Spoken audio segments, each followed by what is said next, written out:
Hi guys, welcome to cooking. I'm Alma and today we're gonna be making dirt in a cup. Can anyone tell me what the first step of cooking is?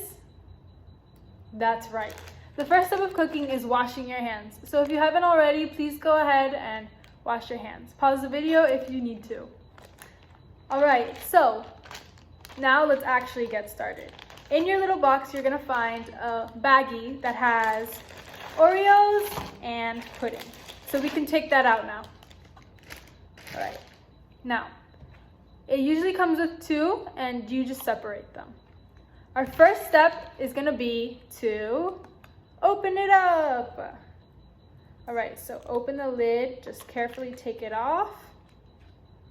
And there you have it. All right, you can lick this or throw it away or whatever you wanna do with it. Okay, the next step is gonna be with your Oreos. So we're gonna make it look even more like dirt. It already looks good, but we're gonna make it taste even better too. All right, so you're just gonna take an Oreo, any Oreo from there, and crunch it up. Crunch it up on top of the pudding cup so that it doesn't make a mess.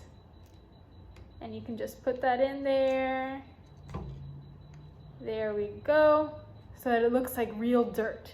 Crush it up and stuff. It's okay if the white part of the Oreo shows because, you know, dirt also has different things in it too. All right. Now the last and final step is add your worms. So you're just gonna put however many amount of worms you'd like on top of it to make it seem like they're coming out of there. And that is the final step. There you have it. Dirt in a cup. And now you guys can eat it.